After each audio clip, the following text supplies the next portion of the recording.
Hello student, आज हम पढ़ेंगे केश निष्कासन। आप सभी जानते हो कि हमारा जो मानव शरीर है उसके संपूर्ण शरीर पर बाल होते हैं। तो बाल कौन कौन सी जगह पे होते हैं? आपकी जो संपूर्ण बॉडी है उस पर छोटे छोटे हेयर होते हैं, अंडर आर्म्स में हेयर होते हैं, आपकी स्कल्प, आपके सिर में बाल होते हैं, आपके प्यूबिक एरिया में बाल होते हैं। तो इन सभी बालों को किस प्रकार से हटाया जाता है, आज हम इसके बारे में अध्ययन करेंगे। तो ये जो केश निष्कासन है इसकी दो विधियाँ हैं, एक है डेपिलेशन विधि और एक है एपिलेशन विधि। अब डेपिलेशन विधि क्या होती है, एपिलेशन विधि क्या होती है? देखिए, डेपिलेशन विधि के अंतर्गत जो आता है वो आता है शेविंग और आपके डेपिलेशन क्रीम, और एपिलेशन के अंतर्गत जो आता है वो आता है थ्रेडिंग, वैक्सिंग और लेज़र। अब देखिए यहाँ पर डेपिलेशन में जो शेविंग है, आप सभी जानते हो शेविंग क्या होती है। जो शेविंग इसमें हम एक रेज़र का उपयोग करते हैं, तो अधिकतर पुरुष इसका उपयोग करते हैं। तो यहाँ जो हम रेज़र का उपयोग करते हैं तो इसके बाद जो बाल आते हैं वो ज़्यादा हार्ड और मोटे आते हैं।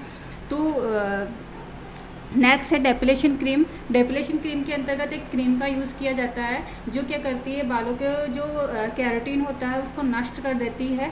तो उस क्रीम का यूज़ किया जाता है। अधिकतर जो डेपिलेशन क्रीम है इसका जो उपयोग किया जाता है महिलाओं द्वारा किया जाता है। इधर आप देखिए एपिलेशन। एपिलेशन में सबसे पहला जो है वो है आपके थ्रेडिंग। थ्रेडिंग क्या होता है, एक जो धागा होता है इसके माध्यम से जो बालों को हटाया जाता है। स्पेशली हम जो थ्रेड का उपयोग करते हैं वो हम अपने फोरहेड पे करते हैं।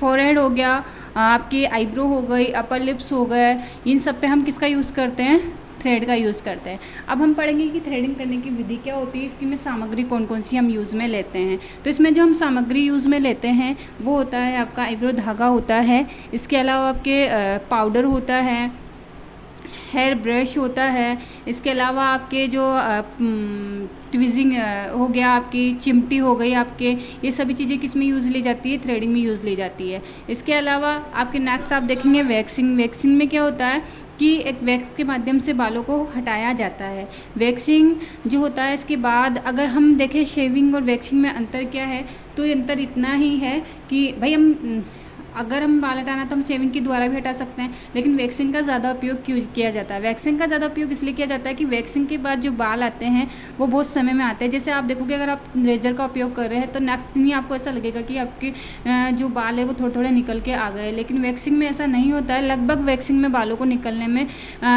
महीने भर आपके लग जाते हैं, और बाल जो आते हैं वो बड़े ही सॉफ्ट आते हैं। आपके बाल जो होते हैं वो सॉफ्ट आते हैं, और जैसे हम लगातार वैक्सिंग करवाते रहते हैं तो धीरे धीरे क्या होता है कि बालों की जो बालों की ग्रोथ होती है ना उसमें कमी आने लगती है।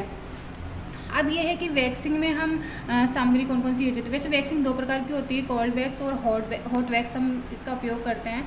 वैक्सिंग में हम सामग्री कौन कौन सी यूज़ करेंगे, तो वैक्सिंग में आपके वैक्स हीटर हो गया, स्पैचुला हो गया, वैक्स हो गई, वैक्स पट्टी हो गई, पाउडर हो गया, मलहम हो गया, और थोड़ा बर्फ़ हो गया। ये सब चीज़ें हमें वैक्सिंग में चाहिए होगी। इसके अलावा इसकी विधि क्या है, तो देखिए जैसे ही क्लाइंट हमारे पास आता है और हमें वैक्सिंग करनी है तो हमें क्लाइंट को आराम से बैठाना है, और जो उसकी जैसे मान लीजिए वो अपनी लेग पर वैक्सिंग करवाना चाहता है तो उसकी संपूर्ण लेग पर हमें सबसे पहले पाउडर लगाना होगा, और उसके बाद हम वैक्स हीटर में वैक्स को गर्म करेंगे।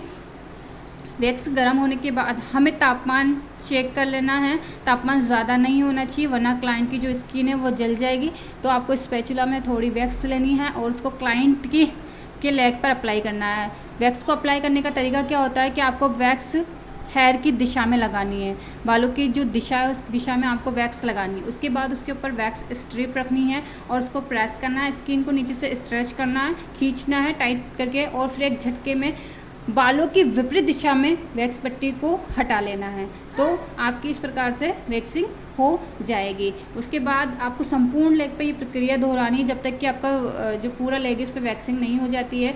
इसके बाद आपको पैर को जो है अगर एक्स्ट्रा वैक्स लगी हुई है तो उसे पानी के द्वारा साफ़ कर देना है, ठीक है। इसके हमें वैक्सिंग में कुछ बातों का ध्यान भी रखना होता है, जैसे कि आप जब वैक्स का यूज़ कर रहे हैं तो आपको ये चेक करना है कि जो वैक्स है उसका तापमान ज़्यादा तो नहीं है। एक आप स्पैचुला में जब वैक्स ले रहे हैं तो आपको ये ध्यान रखना है कि इतनी ज़्यादा वैक्स स्पैचुला में ना ले कि वो क्लाइंट के ये किसी हिस्से पर नीचे गिर जाए, या तो उसके कपड़े ख़राब हो जाए, या इसकी स्किन पर गलती से गिर जाए तो उसकी स्किन जल जाए। तो इस बात का हमें ध्यान रखना है।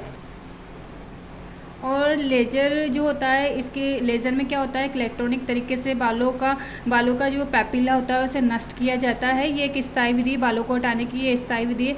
आपने जो ऊपर देखी वैक्सिंग, थ्रेडिंग, शेविंग, डेपिलेशन क्रीम, ये एक अस्थायी विधि है जिसमें इनका उपयोग करने के बाद पुनः दोबारा बाल आ जाते हैं। तो ये केश निष्कासन की विधि थी।